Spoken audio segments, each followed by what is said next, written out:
If you're learning English, here's your sign to stop memorizing boring word lists. Stories like this one teach you naturally, while you enjoy the ride. So hit like, subscribe to the channel, and turn on that notification bell. We've got a new story every single day. Her name was Mara, and she had a plan that didn't really sound like a plan. She was in Budapest for one day. No tours, no shopping, no museums. Just one thing on her mind: parks. She wanted to sit in as many different parks as possible and write little stories. Not about anything big. Just about what she saw, what she felt, what she imagined. She didn't even care how many parks she could find. She just wanted to move from one bench to another, from one bit of grass to the next, like a traveler walking across islands. But her islands were green and quiet. So that morning, she left her hostel with a notebook, 2 pens, and a small backpack with snacks and water. The sky was clear.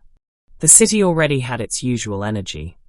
Trams rolling, dogs walking their humans, and people rushing somewhere fast. But Mara walked slow.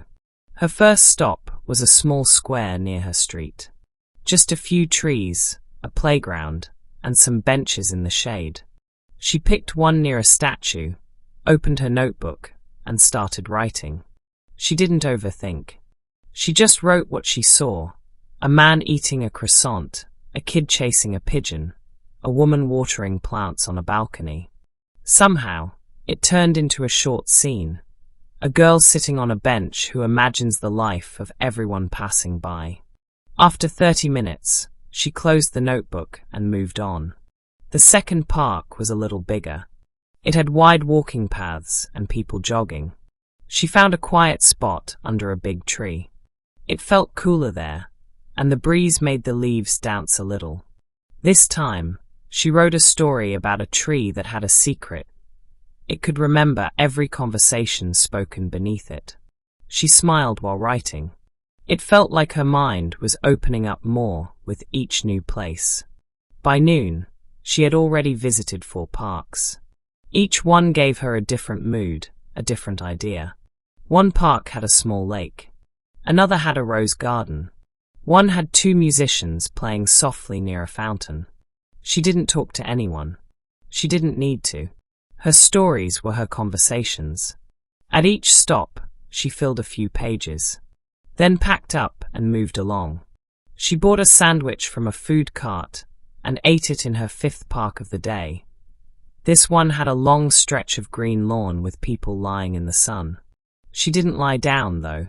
She sat cross-legged under a tree and imagined a boy who had never seen the sun before. She turned that into another short story. The afternoon moved slowly, but in a nice way. Every time she entered a new park, it felt like turning a page. In one of the bigger parks, she watched 2 old men play chess. She imagined one of them cheating, but only because he wanted to lose and make the other one feel good. That idea became her 6th story. She didn't know how many stories she would write by sunset. She didn't count the parks. She wasn't trying to finish anything. She was just moving, sitting, noticing, writing. When the sun started to drop, she found herself in a quiet green space behind a library. No children, no music, just a couple of birds and the soft hum of traffic in the distance. She sat on a bench, flipped to a blank page, and didn't rush. This was her last park for the day. She wanted to write something soft, something true. She wrote about a girl who walked all day and never really spoke to anyone, but still felt full. Full of ideas, full of calm, full of something she couldn't quite explain.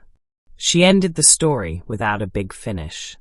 Just a girl sitting on a bench, watching the light change, feeling like her thoughts finally had room to stretch. And then she closed her notebook. She didn't check how many pages she had filled. She didn't even check the time.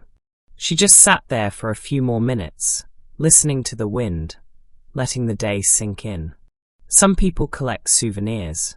Mara collected quiet places and the stories they gave her.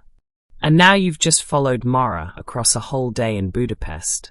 Without even trying, your brain picked up real English, the way it's used in life. You saw structure, flow, vocabulary, and rhythm in action. That's how you get better, without stress. So if you enjoyed this, make sure to like, subscribe, and ring the bell. We post new stories like this every single day. And in the comments, tell us, where would you go if you could write stories in one city for a whole day?